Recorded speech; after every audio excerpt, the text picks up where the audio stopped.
May tauhan ng Philippine Navy na malubhang sugatan sa ayungin kahapon. This kind of behavior is provocative, it's reckless, it's unnecessary, and it could lead to misunderstandings and miscalculations that could lead to something much bigger and much more violent. Nabahala raw ang Amerika sa mga naging aksyon ng China Coast Guard laban sa mga sundalo ng Pilipinas kung saan isang sundalo ang kumpirmadong nasugatan. Ang US State Department mariinding kinundena ang anyay irresponsableng aksyon ng China na pigilan ng Pilipinas sa pagsasagawa ng maritime operations at maghatid ng supply sa BRP Sierra Madre. PRC vessels' dangerous and deliberate use of water cannons, ramming, blocking maneuvers, and towing damaged Philippine vessels endangered the lives of Philippine service members.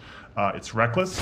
Ang sundalong ito ang isa sa nasugatan nang magkaroon ng tensyon ng Philippine Navy at Chinese Coast Guard sa Ayungin Shoal noong Lunes, June 17, 2024. Naganap ito nang habang papunta sila sa Ayungin Shoal upang magdala ng pagkain at iba pang supply sa mga sundalong Pilipino doon. Ang Ayungin Shoal ay nanatili na bahagi pa rin ng EEZ o Exclusive Economic Zone ng ating bansa. Sa engkwentrong ito, ano-ano ang matinding ginawa ng Chinese Coast Guard sa mga sundalong Pilipino? Bakit lalo yatang lumalakas ang loob ng China na manita at gumawa ng di maganda sa mga sundalong Pilipino samantalang sa atin naman ang teritoryong ito? At ano ang naging reaksyon ng iba't ibang bansa sa irresponsableng hakbang na ito ng China? Yan ang ating aalamin.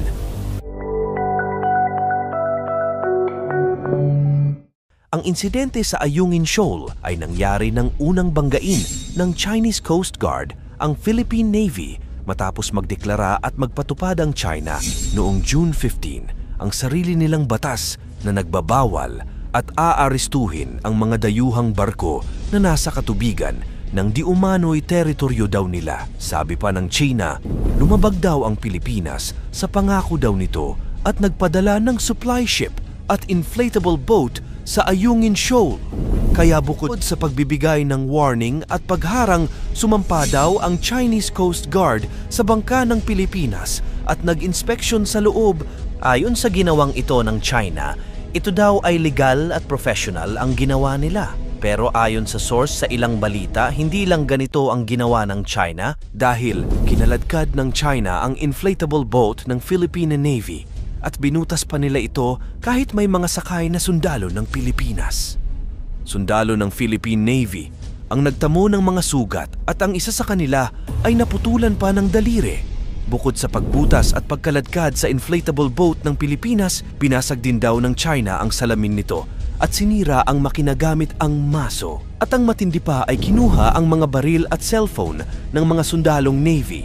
Sa isang statement, kinondena ng Department of National Defense, Secretary Gilberto Teodoro Jr. ang reckless behavior ng China.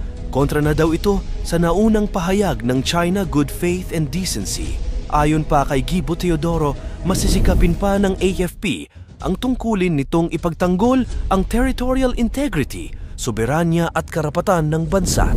Ang insidente at pagbangga sa mga sundalong Pilipino na may mga nasaktan at nasugatan ay ilan lamang sa matinding panggigipit at pangaharas ng China.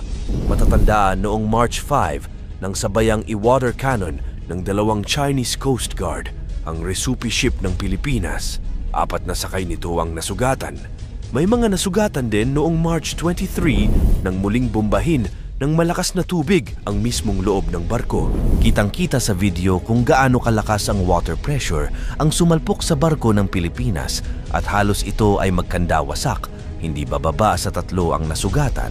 Ang insidente sa Ayungin Shoal kung saan nasugatan ang isang sundalo ay nagdulot ng iba't ibang reaksyon mula sa mga internasyonal na komunidad. Maraming bansa ang nagpakita ng suporta para sa Pilipinas at nagbigay ng pahayag na kinokondena ang mga aksyon ng China. Ayon sa Estados Unidos, ipinahayag ng US ang kanilang suporta sa Pilipinas at sila ay nababahala sa mga aksyon ng China laban sa mga sundalo ng Pilipinas kung saan isang sundalo ng bansa ang malubha at kumpirmadong nasugatan.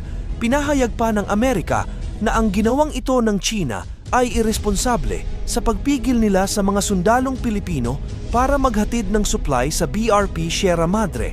Ang China ay lumalabag sa international law at nagdudulot ng panganib sa kalayaan ng paglalayag sa rehiyon. Ayon naman sa Canada, hindi daw sumusunod ang China sa international law, lalo na sa UN Convention on the Law of the Sea. Sabi pa nito sa China, ipatupad ang 2016 arbitral ruling. Sabi din ng South Korea, pahalagahan ang kapayapaan sa South China Sea na naayon sa batas. Para sa Germany, mapayapang magsasagawa ng solusyon sa alitan. Nagpahayag din ng grave concern ang Japan sa insidente at nagpakita ng pakikiisa sa Pilipinas. Ang Japanese ambassador sa Pilipinas ay naglabas ng pahayag na kinukondena ang patuloy na mapanganib na kilos ng China Coast Guard. Kinondena rin ng Australia ang mga aksyon ng China. Binanggit na ito ay bahagi ng isang pattern ng mapanganib na pag-uugali.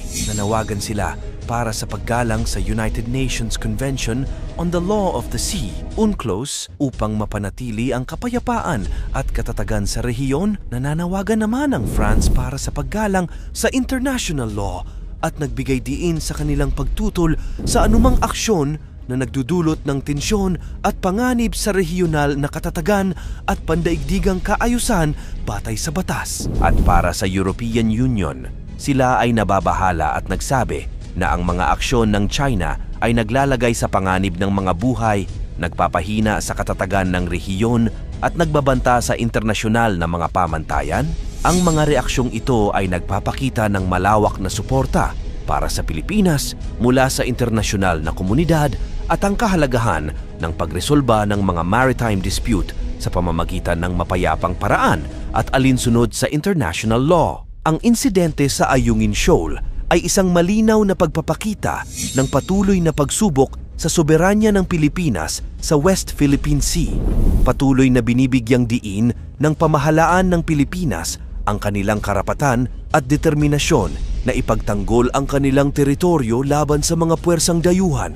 Ang mga aksyon ng China sa Ayungin Shoal ay bahagi ng mas malawak na estratehiya ng bansa upang igiit ang kanilang pagangkin sa halos buong South China Sea na tinatawag nilang Nine-Dash Line.